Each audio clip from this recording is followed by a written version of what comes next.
இனிய மாலை வணக்கம். இப்போ லக்ஷ்மி அக்கா வந்து ஒரு பாண்டில் முளை விட்ட மஞ்சள் எல்லாம் வந்து சாணிப்பால் போட்டு நான் வைக்க சொல்லியிருந்தேன். நேற்று விதை திருவிழா போயிருந்தேன். அதனால அவங்கள ஏற்கனவே வந்து சொல்லியிருந்தேன், சாணிப்பாலில் கொஞ்சம் நேரம் ஊறட்டும், கீழே 2 அடுக்கு நம்மளுடைய தென்னை ஓலை போட்டு அது மேலே போட்டுட்டு அது மேலே வந்து சாணிப்பால் ஊற்றி திரும்பியும் வந்து ஓலையை போட்டு மூடி வைக்க சொல்லியிருந்தேன். மூடி வச்சுருந்தாங்க. எல்லாம் முளை விட்டுருக்கு. ஏன்னா மழை பெய்ய ஆரம்பிச்சிருச்சு இல்லையா, ஆடியினுடைய அந்த மழை துளிகள் உள்ளே உறங்கும் அந்த மஞ்சளுக்கு தெரியும். அது வந்து முளைக்க ஆரம்பிச்சிருச்சு. சரின்னு சொல்லிவிட்டு இன்றைக்கி காணிக்காக்கா காலையிலேயே வந்து கால் பிடிச்சிருந்தாங்க. 2 நாளாக வந்து சரியான வேலை, வேறு நிறைய வேலைகள் இருந்தது, வீட்டு வேலை. அதனால எங்களால் முடியல. நேத்திக்கு விதை திருவிழா வந்தாச்சு. ஸோ நேத்திக்கும் வயலில் வந்து பண்ண முடியல. இன்றைக்கி வந்து பார்த்தா கால் பிடிச்சி ரெடியாக வச்சுருந்தாங்க.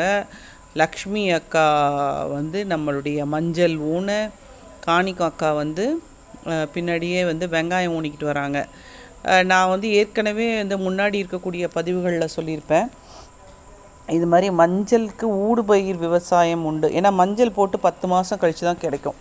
விவசாயிக்கு அது வரைக்கும் வந்து கை செலவுக்கோ இல்லை கூலி வேலை செய்ய வருவாங்க இல்லையா, களை எடுக்க வரவங்களுக்கெல்லாம் அவங்களுக்கு காசு கொடுக்கணும். அப்போது அதுக்காக உபரி வருமானத்துக்காக அந்த 10 மாதம் வரை அவங்களால வருமானம் இல்லாமல் இருக்க முடியாது இல்லையா, அதற்காக 60 நாளில் விளையக்கூடிய வெங்காயம், அதுக்கப்புறம் வந்து பார்த்திங்கன்னா கத்திரிக்காய், தக்காளி, மிளகாய், செம்மந்தலை, ஆட்டுக்கு உண்டான தலை, இது எல்லாமே சோளம், மக்காச்சோளம் கூட நம்ம ஊனி விடுவோம், ஒன்று ஊனி விடுவோம்.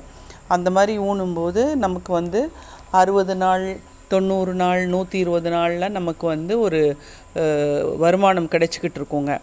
பாருங்கள், இதெல்லாம் வந்து நாங்கள் எப்படி தண்ணி பாய்ச்சிரோன்னு எல்லாம் மோட்ரு பம்ப் செட்டு போடுவாங்க. நம்ம வந்து வெறும் டியூப்பு போட்டு தண்ணி போட்டுக்கிட்டு இருக்கிறோம். அந்த தண்ணி வந்து மெதுவாக தான் பாயும். இப்படி தான் நாங்கள் விவசாயம் செய்கிறோம்.